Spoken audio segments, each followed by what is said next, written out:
Nothing guys, এখানে আমার কিছু ছবি আছে যেগুলি 2020, 21, 22 অ্যান্ড 2023 মিডল অবধি। তারপরে 2023 থেকে এইগুলি আমার ছবি।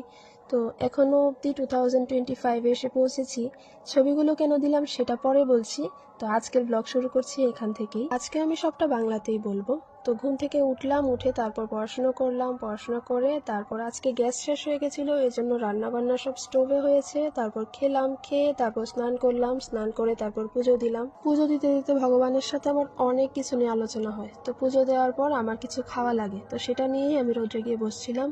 তখন আমি নিজেই ভাবছিলাম ফেসবুকে ভাইরাল অনেক কিছুই হয়, তো তার মধ্যে এই একটা পোস্ট আমার নজরে পড়ে যে মেয়েদের কোনো টেনশন থাকে না, চিন্তা থাকে না, ওরা তো শুরু থেকে শেষ পর্যন্ত অন্যের উপরে ডিপেন্ডেন্ট থাকে, লাইফ সেট।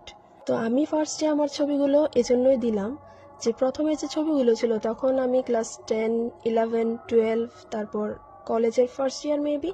তো তখন আমি শুধু চিন্তা করতাম যে 6টা 7টা টিউশন ছিল, স্যারের বাড়িতে কিভাবে যাব, কোন স্যারের বাড়িতে পরীক্ষা নেবে, কিভাবে পড়বো, নাকি বন্ধুর থেকে দেখে লিখবো, নাকি স্যারকে একটু কনভিন্স করে এক্সামটাই ক্যান্সেল করে দেব।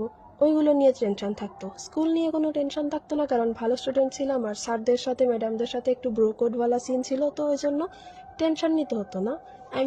ভয় পেতাম না, কারণ পড়াশোনা করি, তো ভয় পাওয়ার কোনো প্রয়োজনই নেই। কিন্তু ব্যাপারটা হলো আমার বেসিক্যালি কোনো ফিজিক্যাল ইস্যুস নেই যে আমার ওয়েট লস হয়ে যাচ্ছে। আমি এখন বুঝতে পারি যেখানে সবকিছুতেই এত কম্পিটিশন, বড় হয়ে আমি আদৌ কিছু করতে পারবো কি?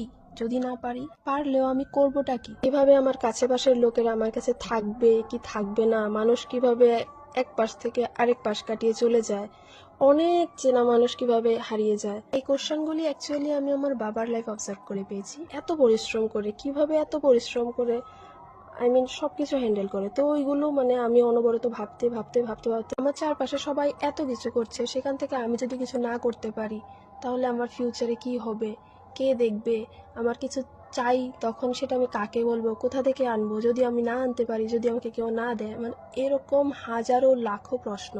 এগুলি নিয়ে ভাবতে ভাবতে ভাবতে, যেগুলি ভাবার দরকার সবাই ভাবে, হয়তো এতটা ভাবে না, কিন্তু আমি যেভাবে নিয়েছি সেগুলিকে, জাস্ট 4.5 মান্থ ধরে জাস্ট একদিন ঘুমোতে পেরেছি প্রপারলি। অনবরত আমার মাথা চলতেই থাকছে চলতেই থাকছে। স্পেসিফিক্যালি একদিনের কথা বললাম কারণ ওই দিন আমি গীতা পাঠ করেছিলাম, তাও অনেকজনের রেকমেন্ড করার পর। সবাই খালি বলে তোর বয়সের ছেলে মেয়েদের তো এরকম হওয়ার কথা না, এই বয়সে তো শুধু খাবি দাবি মজা করবি, বন্ধুদের সাথে ঘুরে বেড়াবি। কিন্তু আমি তো সবাইকে গিয়ে বলে বলে বোঝাতে পারবো না যে আমার মাথায় কি চলছে, আমি পারছি না ঘুরে বেড়াতে। তাই হোক, যারা বলে চিন্তা হয় না, চিন্তা নেই, একদম কুল লাইফ লিড করে, তাদের জন্য আমার এই ট্রানজিশনটা দেখালাম আর কি। বাকিটা ফেসবুকে আপলোড